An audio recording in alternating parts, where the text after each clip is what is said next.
The anxious parents stood in the dim room, talking to Officer Martinez. "They should be back by now," Miss Collins said, her voice shaking. Mr. Collins paced, holding a photo of the couple. "No one has seen them since Friday," the officer replied. "They're young.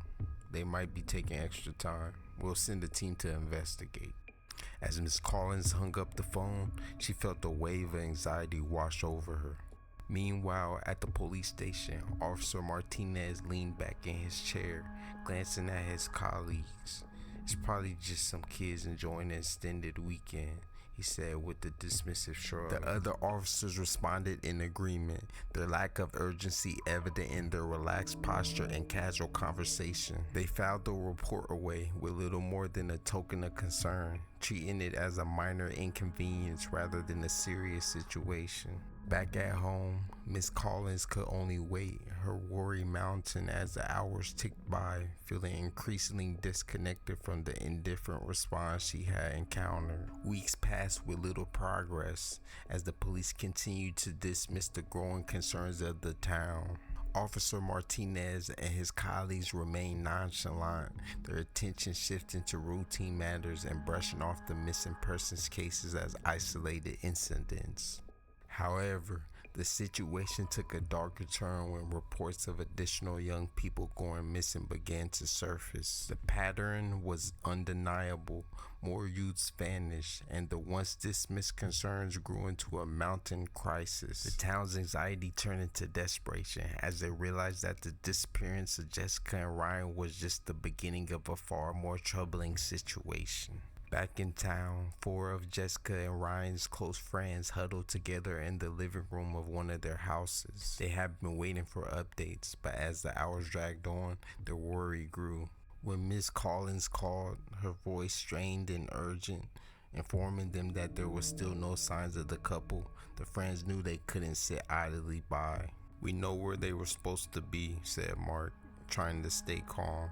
"We should head up there ourselves, see if we can find anything the police might have missed." With the shared resolve, they gathered their gear and prepared to embark on their own investigation, driven by a mix of fear and determination. The friends stayed at the cabin late into the night, too anxious to leave without any answers. They kept the lights low and huddled together in the living room, the atmosphere thick with unease. As the hours passed, they started to lose hope that anything would happen until they heard the low rumble of an approaching car. They quickly turned off their flashlights and moved to the windows, peering out as the car slowly crept up the gravel path. The headlights swept across the front of the cabin, briefly illuminating the interior. The car came to a sudden stop as the driver noticed their parked vehicle. For a moment, it seemed like the driver might get out, but then, in a panic, the car suddenly reversed, tires skidding as it sped away.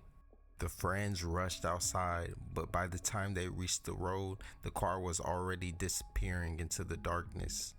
Mark managed to snap a quick photo of the car before it vanished. Back inside, they frantically searched online for any information that might help identify the car.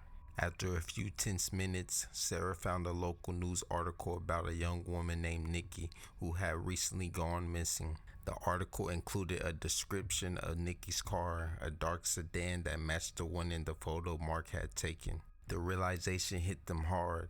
The car they had seen belonged to Nikki, and now they had stumbled into something much bigger and far more dangerous than they had anticipated. Determined to unravel the mystery, the 4 friends spent the next day canvassing the local area, visiting stores and talking to anyone who might have seen something unusual. They were met with little success until they reached a small convenience store on the outskirts of town. As they spoke with the store clerk, he mentioned a security camera that might have captured footage of passing vehicles. Realizing this could be their break, the friends offered him money and a few items from their own supplies to persuade him.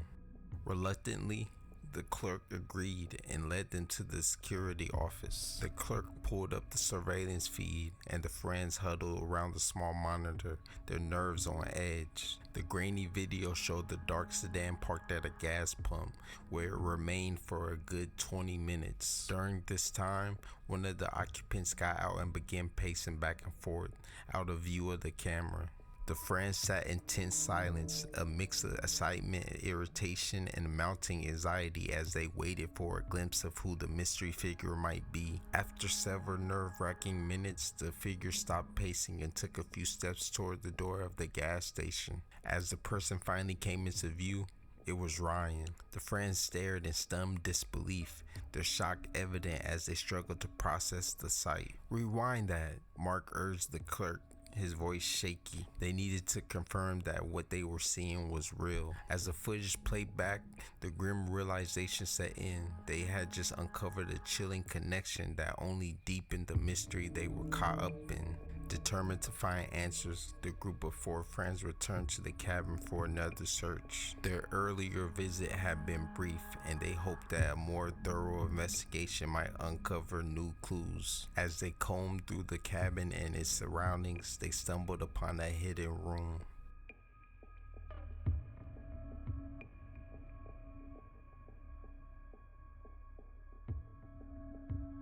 She was frightened but unharmed, providing crucial information about the couple's activities. With the young woman's testimony, the friends were able to piece together the remaining details. They alerted the authorities, who quickly mobilized to track down Jessica and Ryan. The police, now faced with irrefutable evidence and the gravity of the situation, coordinated a search and eventually located the couple.